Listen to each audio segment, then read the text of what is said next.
She's very serious. I watched a cool movie about We're going to start in just a minute. Just the news for talking to somebody. It's a beautiful place of it. So any angle you see it. it is Nice. It's wonderful. So there is Yes. there's no cause to risk it. And then you see this again, and that's why it's worth doing this. There's also holders for the signs if you want to. When we get back here, you want to put them on your lawn. There's wire, but you don't need the wire for the march. Just take a sign for the march if you want one. Okay. Tomorrow is the anniversary of the Seneca Lake 12, the arrest. But it wasn't just us that was arrested. It was the Seneca Lake 3 also, who were before us. And who besides me is here from the Seneca Lake 12? Jack? There's two of us. I know other people were on their way, but some people got sidelined with the flu. So, thank you for coming. We're going to be taking a walk up Franklin Street and then cross the street at the post office and come back here. And then we're going to be doing a quick water ceremony. And I'll be teaching you the water song, which I learned from Sharon Day, the Ojibwe water woman. It's a sacred water song in thanks to the water and to call the water spirits in. So who does not want energy to expand? Who's here? All right. Well, I'm going to hand this over to Jack, my defendant. And then Susan and Jeremy have a few words, and then we're going to get walking. We're only going to hold you up for about 5 more minutes. So Jack, can you come up and give a few words? This is unexpected. I hadn't planned on saying anything, but it's wonderful to see all of you here.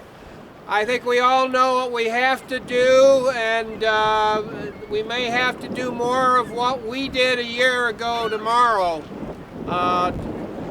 There's lots of things going on around the infrastructure in New York State now that I'm sure all of you are keeping aware of on the internet.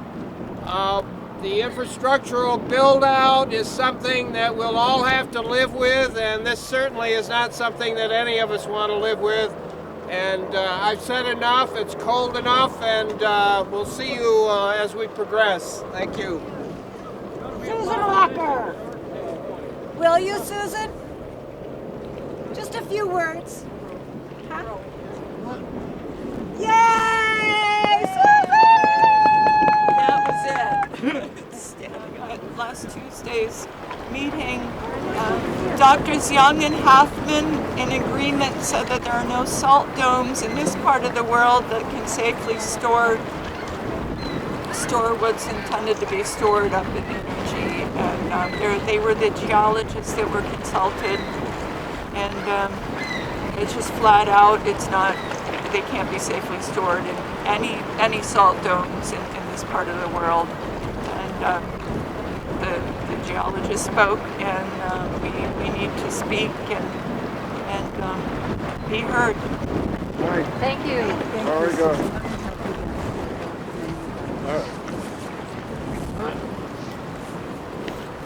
Michael Deneen, who spent time in jail, just showed up. So Michael, come to the bullhorn, please. Susan was in jail too. Yes, Susan was in jail also.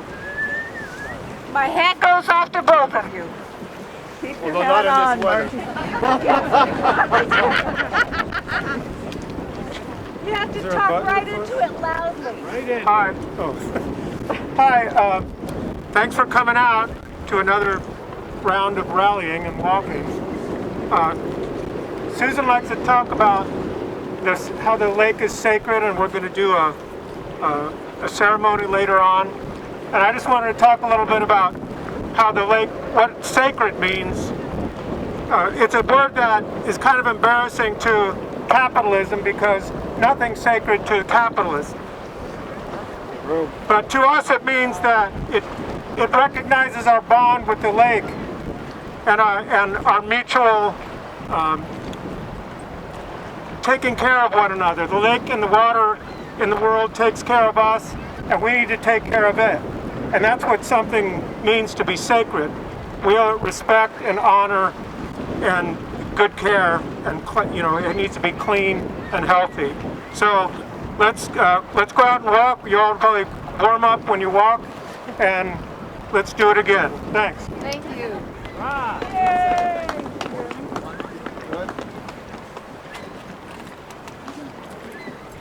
Who here doesn't know Jeremy? Me. I don't need that. Thank you, everybody. It's cold, and I know you want me to be brief, but I don't want to be brief. I've got a couple of things I want to tell you. First of all, Margie wanted me to tell you that I have a court date in 2 days, after which I may have the honor of following 4 of my compatriots to jail. And so this would be a time as we honor the anniversary of the Seneca Lake 12 to talk about bravery and courage in the face of all of this. But the fact is that I'm somebody who spent last night eating chocolate ice cream and watching Fred Astaire. And I'm somebody who doesn't even understand the court proceedings. I was convicted in part, we appealed it. And I said, I have a right, don't I, to commit civil disobedience because there's an imminent danger. And you're allowed to commit civil disobedience for an imminent danger, like you can break down a door to get to fighting a fire. And they said, oh no, that's not imminent. It hasn't blown up yet, it's not imminent. And the prosecution even said, why, there's a case, if it isn't within 6 minutes, it's not imminent. And I thought, boy, there's a different standard for ordinary people and for the high and mighty. Let's take the example of Iran. They're worried about Iran's going to get a bomb. They've been having an embargo on Iran for years, and there's not even any proof yet that they're building a bomb. I don't want to enter into that controversy, but why is imminent when it comes to Iran 5 years? And imminent when it comes to the bomb they're building on Seneca Lake 5 minutes. Why is that? And I'll tell you, that's not an arbitrary comparison. I could make better arbitrary comparisons. I could compare it to when Bernie Madoff was reported and somebody went to the SEC with the facts and the figures and the graphs and the computations and said this guy's a crook, and they did nothing. Imminence didn't matter then, and the crime was in progress, not in the future. And when the Wall Street crashed the economy, when the high and mighty crashed the economy, it didn't make a bit of difference about imminence because the crime was over and they still didn't want to prosecute it. But I'm talking about Iran because if Iran gets the bomb, Iran is going to need nuclear triggers to set it off, and they're hard to come by. But somebody sold them the triggers in 1995. An American company sold the triggers to Iran, neutron pulse generators. You can look it up. We don't put companies in jail for selling nuclear bomb triggers to hostile countries, so they only got a slap on the wrist, and in 1995 they paid a fine. And that company was Halliburton.